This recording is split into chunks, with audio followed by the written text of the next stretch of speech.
12.3 내란 사태 비선으로 지목된 노상원 전 정보사령관의 수첩에 이른바 수거 대상이 광범위하게 적혀 있는 것으로 저희 MBC 취재 결과 새롭게 확인됐습니다. 한동훈, 이재명 등 정치인뿐 아니라 천주교와 민주노총 관계자, 문재인 정부 공무원까지 체포 대상으로 지목됐습니다. 송정훈 기자입니다. 경찰이 압수한 노상원 전 정보사령관의 수첩엔 국회 봉쇄와 북방한계선에서 북의 공격을 유도 같은 비상계엄의 실행 계획은 물론 사살로 보이는 문구가 적혀 있었습니다.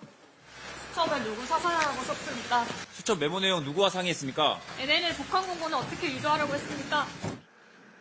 그런데 이 수첩에 한동훈, 이재명 등 정치인뿐 아니라 종교계와 노동계, 공무원, 심지어 경찰까지 수거 대상으로 지목한 것으로 확인됐습니다.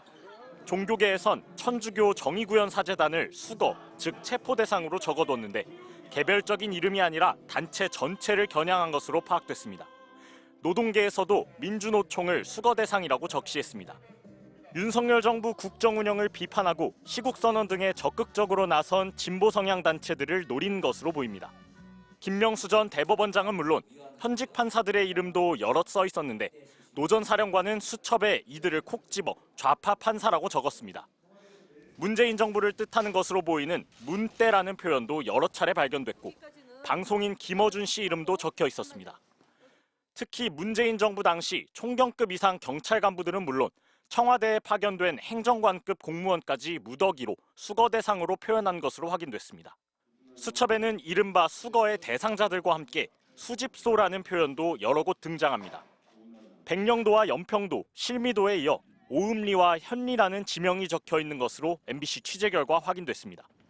오음리라는 지명은 경기 연천, 강원 화천군 등에, 현리도 강원 양구와 인제 등에 같은 이름을 쓰는 곳이 여럿인데 군부대와 훈련장이 있는 접경 지역을 의미하는 것으로 추정됩니다.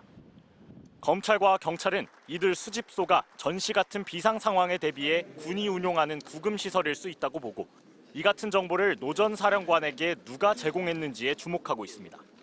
내란 중요 임무 종사와 직권남용 권리행사 방해 혐의 등으로 재판에 넘겨진 노 전 사령관은 그러나 수첩에 적힌 단어들에 대한 검찰과 경찰의 수사에 줄곧 진술을 거부했습니다.